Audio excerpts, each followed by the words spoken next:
Mga kapuso, 48 days before Christmas, mahigit 50 belen na ang instant atraksyon sa iba't ibang bayan sa Tarlac. Narito ang report ni Jasmine Gabriel Galban ng GMA Regional TV 1 North Central Luzon. Nagningning ang makukulay at naglalakihang palamuti at Belen sa taunang Belenismo sa tinaguriang Belen Capital of the Philippines. Mula sa disenyo hanggang sa ilaw, picture perfect at talagang masarap pasyalan ng buong mag-anak, lalo na ang mga bata at young at heart. Lalo na po kapag kuwari dadaan lang, galing ka sa school, tapos dadaan ka, makikita mo yan, di ba? Opo.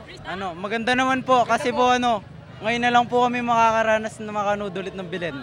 Lumutang ang pagkakaisa, pagiging malikhain at pagmamahal ng mga Tarlakenyo sa kani-kanilang paandar ng Belen ngayong taon. Ang tagumpay ng Belenismo ay nasa dedikasyon ng bawat Tarlakenyo na magkaisa sa pagmamalaki ng talento aming mga kababayan sa larangan ng sining paglikha ng magagandang Belen.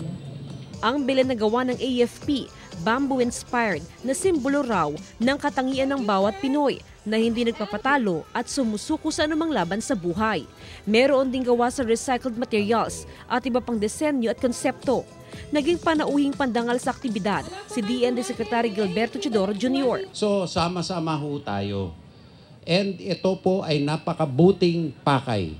Hindi lang po dito, ngunit sa karatig pa lalawigan natin na Pampanga, parol naman. No? So ito, Belen, doon parol, sama-sama tayo, Pilipino ho tayo, pinakikita natin dito sa Tarlac ang kabutihan nitong lalawigan na to, ang heritage natin. Nagdagdag din ng ningning ang isa sa mga bagong henerasyon ng sangre na si Sparkle Star Faith Da Silva.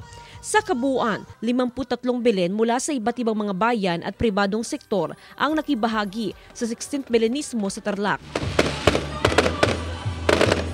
Mula sa GMA Regional TV 1 North Central Luzon, Jasmine Gabriel Galban, nagbabalita para sa GMA Integrated News.